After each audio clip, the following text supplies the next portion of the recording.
In this video, we're going to continue the work that we did on the previous one where we built the hardware platform for our project. And this time I'm going to write a small FreeRTOS application on it to show you some of the key steps and the important concepts that you need to have in mind when you're writing these kind of applications. So we've already created our hardware platform.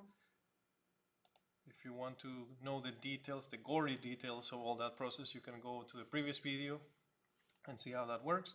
For now, we're just going to go straight into launching our SDK and look at the project that we have written so far.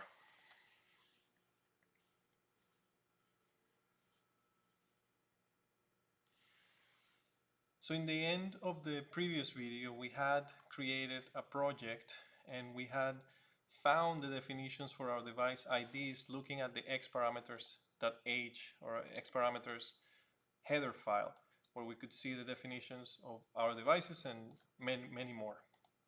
Now in this video, we're going to use those definitions to declare some devices and interact with them. So I'll show you a very simple application that's just like a start, and then you can build upon that knowledge on your own. So let's explain a little bit of some of what this stuff here at the top is. So first, the FreeRTOS libraries. The FreeRTOS libraries are some of the libraries that we're going to use. We're going to be using throughout the lab for different projects.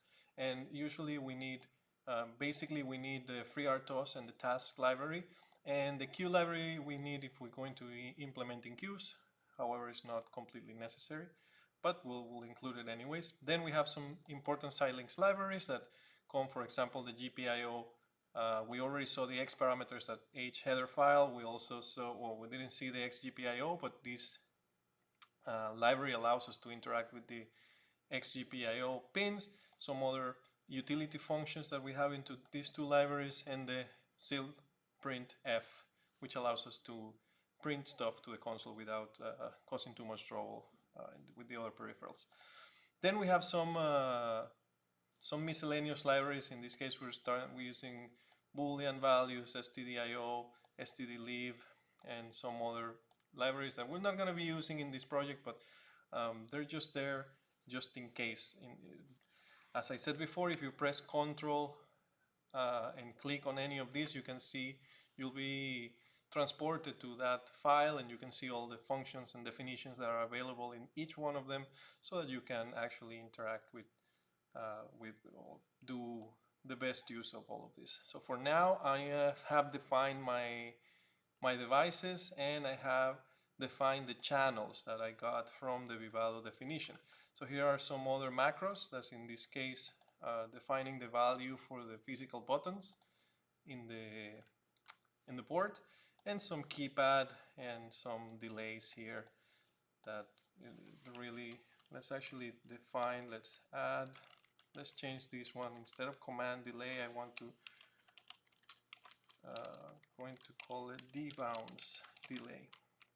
Right, so debounce, bouncing is a phenomenon when whenever you press a switch, usually the value of the switch don't go straight from 0 to 1 or from 1 to 0 when you release it. There's usually a little bit of an oscillation, and we usually in embedded systems, whenever we read the value of a button, we usually implement some sort of delay or double buffer to double register to make sure that the value that we're reading it's real, and it's not just a bounce that it's happening between the time that the button is pressed and the signal stabilizes.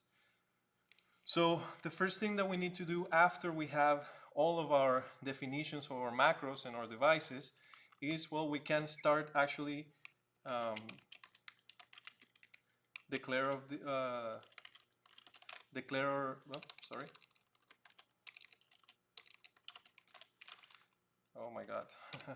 we can declare our devices. So in this case, the devices that we're going to be using, I'm going to be writing a very simple app, but the devices that we're using are just known as xGPIO.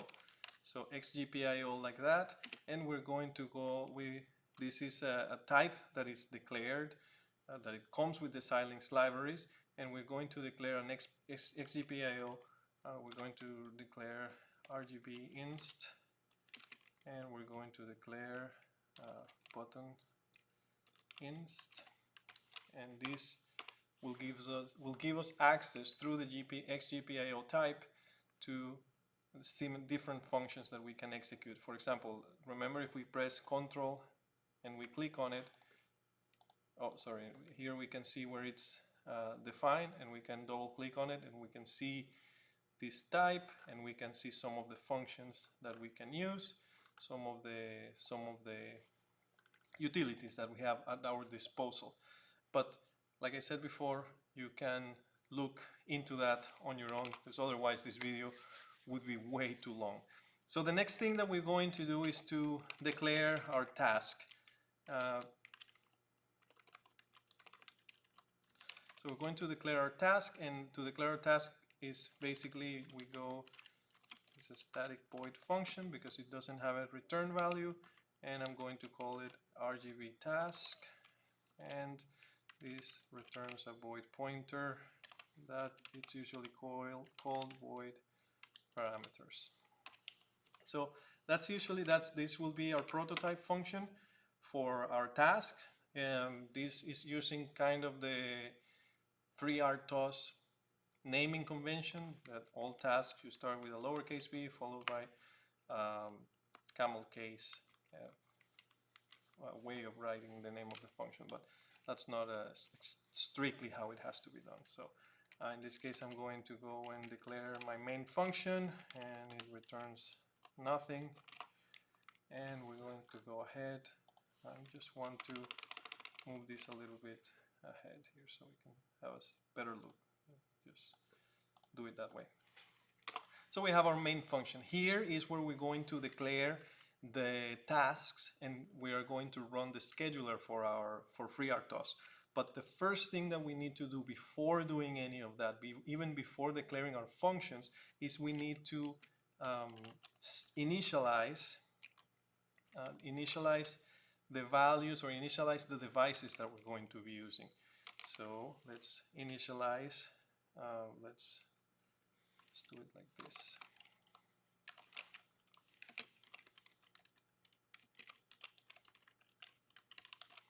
Okay, so device initialization, I'm going to initialize the RGB LED there, and I'm going to say status equals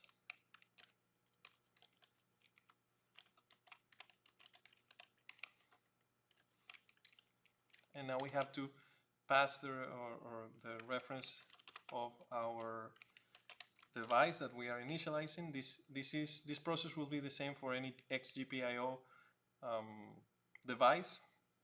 So we pass the reference, and in this case we are going to pass the macro of the RGB, so RGB device ID. So those are the two parameters we set there, and once running that function, that will return the status. So we can say after that, if status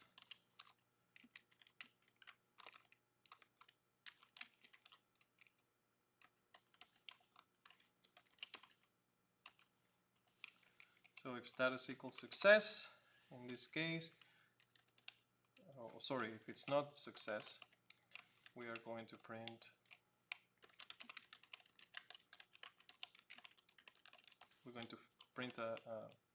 an error message, and we're going to return.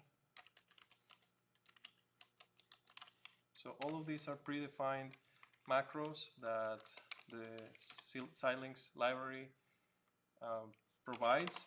So that's our initialization for our RGB LED, and now we're going to do the exact same thing for the buttons, but this end we're going to reuse this value. So I'm actually going to copy this just to save some time.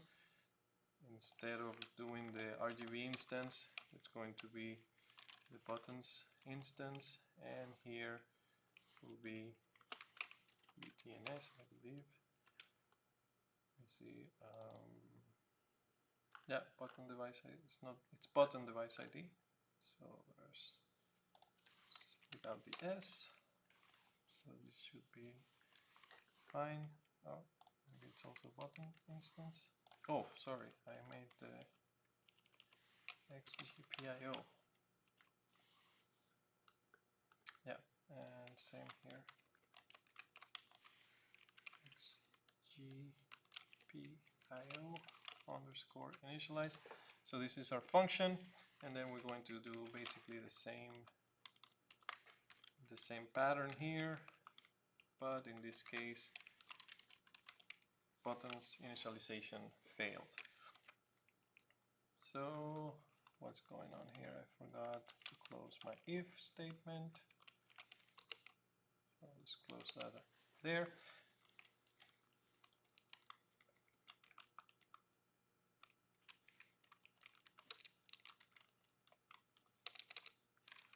All right, so this, what's going on? Oh, this, I forgot to close it here. Okay, that'll be okay. So this guarantees that our devices have been initialized correctly. Once we have initialized them and we know we can interact with them, then we want to do another function, which is xgpio set data direction correct, and we're going to pass, basically this time we're going to say what direction are these GPIOs defined as, because the hardware knows but the software doesn't know really, so we need to tell the data direction. So we're going to send the same, we're going to do reference here RGB inst, and we're going to pass RGB channel. So that's our macro that tells which of the channels we're using, and then we have to set the direction. The direction is 0 for output, 1 for input. So in this case we can say 0x00, and that should be defined for as an output. I'm going to copy this for the button. So in this case it's BTN, and this will be BTN as well. But this time we want to define that as an input. So in this case the button, oh my god, it's buttons this channel. Let's see, this is better. When you, oh, it's lowercase. Okay, so now we have our devices declared, initialized, and set. Now we can basically declare our task, and our tasks, this is where we can declare any kind of amount of task with the function x task create, and the function x task create has a bunch of different parameters. So the first parameter is the function that implements the task. So we haven't written that function, so we're going to do vrgb task. We're just going to leave it at that for now. Then I'm going to say, I'm going to use this. This is a kind of a weird notation, but I like to use it. So it's not strictly C compliant with the coding style, but I particularly like it because I think it's very organized, a very good way to organize your code.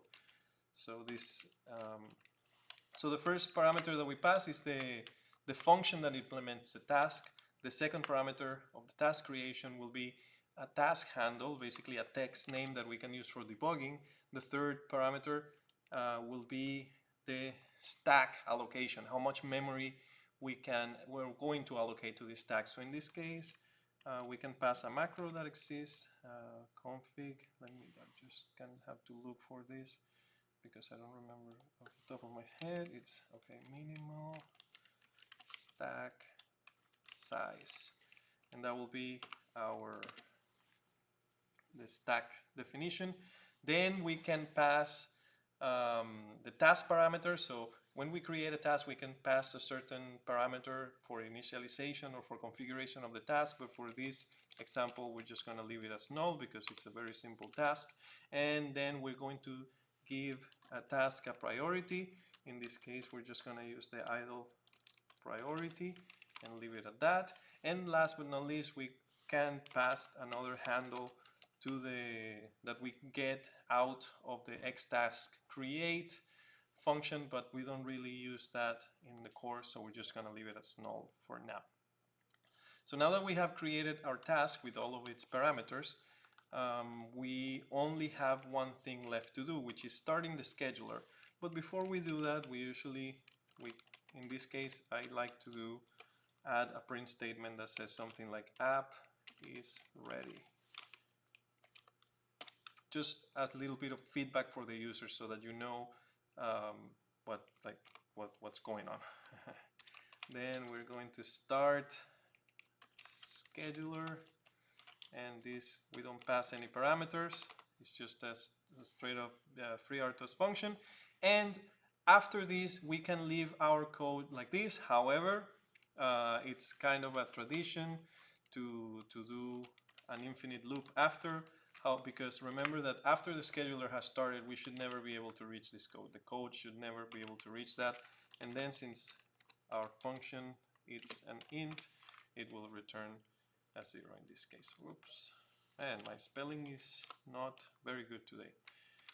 Once we have declared our main function and our task declaration and everything else it's set, we can proceed to create or to declare our task. So in this case, our task is going to be a static void, and it's called brgb task, I believe, and it returns a void pointer that is usually called b parameters.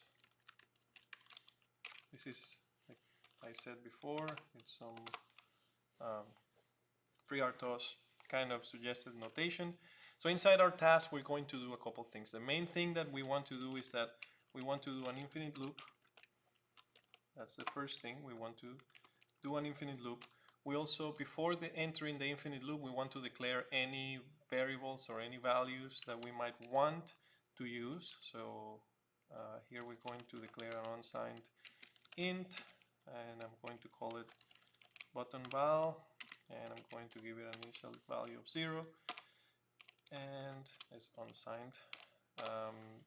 Now, before going into the while loop, I'm going to do a print statement that's going to say RGB task ready, and then we're off to the races. Now, inside the while loop, what we want to do is a basic application. All we want to do is read the button register, or read the state of the buttons, compare that to a predefined value that we will define, or it's already defined for us, but we will select any of the values that we could get, and then we're basically going to write or we're going to turn on the LED. That's basically, if you push the button, the LED turns on. If you release the button, then the LED goes off. Now, so this should be very simple. So the first thing that we want to do is read the button. So button val equals xgpio discrete, or discrete is with yes, like this, discrete, right? No, sorry, read. So it's going to be reading, and we're going to read the button instance. So we're going to be reading the buttons, and we're going to be reading on the button channel. So we need to pass two parameters to this function. What is going? Oh, this is printf and semicolon, of course. All right, so button val, it's being used here, and then after reading the value or the state of the button, we're going to say if button val equals btn0. Now remember that btn0 in this case is a macro that we have already created, here. What's going on here? So we have created these useful macros that say btn0 is 1, btn1 is 2, btn2 is 4, btn3 is 8. So you can think about as the button register as a binary digit, and you can go, the less significant digit is button 0, button 1, 2, and 3. So whenever button 0 is pressed, it turns to 1. So we would be reading from the register 0, 0, 0, 1. So that's if you turn that into an integer, then you get a 1, and that's why this is 1. So if button val equals to 1, or in this case equals to the macro btn 0, then what we want to do is xgpio discrete write this time. We want to write the button, and we want to dereference this time RGB inst, and we want to use the RGB channel, if I'm correct, and we want to pass, the last thing that we want to pass is a value. So in this case I'm just going to write a 1. In this case, because the RGB LED, it's a 3-bit structure, or a 3-bit field, we could pass any value between 0 and 7, and we could access different colors for the LED, but I'm not really interested in doing that right now, so I'm just going to do an else statement here. And in the case that we are not reading 1 for button 0, so in the case that button 0 is not pressed, I'm going just to turn it into a 0. So I'm going to turn off the LED. And then now this will conclude our task. And this, if we run this, this will run, but there is a problem here, because there is no delay between any loop. So as soon as it goes here, it will go back. And the problem with implementing a loop where we're reading the value of a button here, it's that this will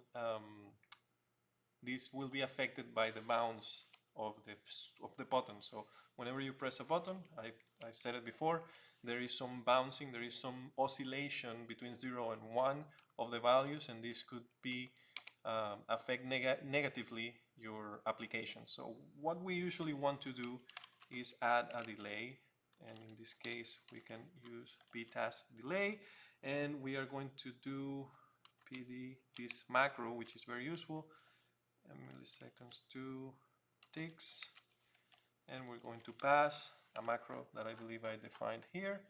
We said debounce delay, and we're going to pass that here. So this is going to be our debounce delay. What did I do wrong here? Oh, it's not disk, it's ticks. So that will conclude our task. So this time we're reading the value of the button, we are writing it into the RGB LED depending on the value, either 1 or 0, so it's either on or off, and then we are waiting for 50 milliseconds, which is being defined here. We're waiting for 50 milliseconds, and this is a nice little macro, PDMS to ticks, because PDMS to ticks will take any value that you pass to it, and regardless of the configuration of ticks per second of FreeRTOS, it will turn that appropriately to the value of milliseconds that you want. So with this, we can save our file, we can go into the configurations, and we can create a new configuration for it if we haven't. I've already created one, but I just want to reiterate. So we go into Run Configurations, we're going to double click on Application System Debugger. This will open a new configuration here, and we can see that we double check all the boxes here, make sure that the processor is selected, the linker file is there, all looks good. Then we can go apply and run, and let's clear the console so we can see the messages. And if everything is correct, then we should get a message here when it starts running. Let's go back here. So app is ready and RGB task is ready. So if I press button 0 on the board, I should be getting the blue LED in this case, and that's what I'm getting. That means my app is happily running on the board, and it will be running there forever or until the power goes off. That concludes this video tutorial about how to create an application for your hardware platform using Vivado and the Xilinx SDK. Thank you.